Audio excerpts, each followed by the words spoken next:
And the next speaker is Zoran Tomic from Serbia and the EPP group.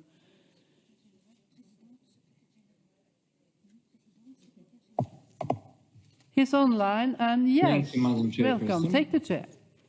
The floor. COVID is a topic that captures the attention of the public, and which is one of the challenges that will prove that when the world is united and cooperates, we can win.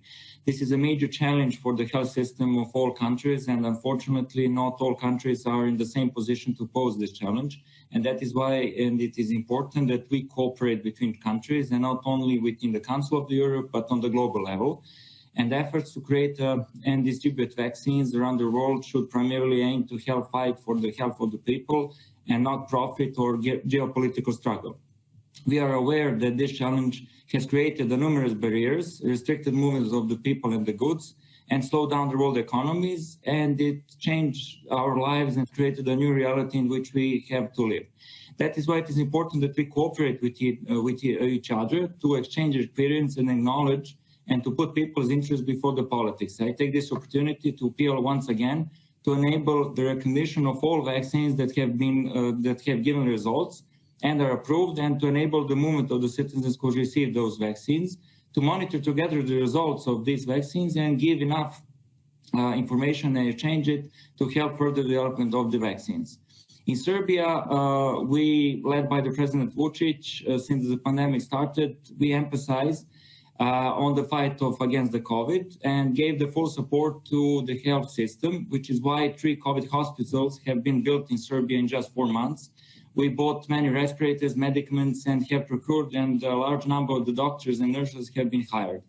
After the appearance of the first vaccines that were approved, we immediately started to purchase them. And a big thank to everyone who have helped us to get these vaccines in the EU, Russia, and China. We are the country that has enabled the citizens to choose which vaccine they want to receive, whether it is a Sinopharm, Sputnik V, Pfizer, AstraZeneca, or Moderna. And we have donated certain amounts of these vaccines to our neighboring countries in order to help them to fight against this COVID pandemic.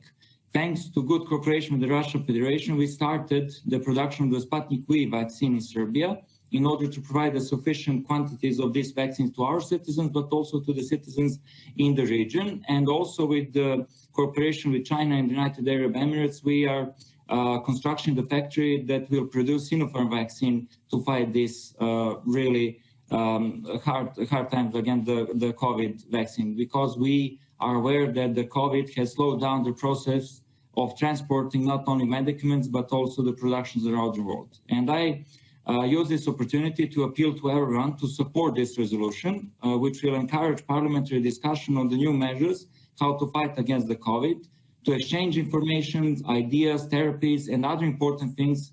And this certainly for this challenge that is really great for our humanity. And this resolution comes at a great time and will encourage us to fully overcome the challenge through cooperation. Thank you. Thank you, Mr. Tomic.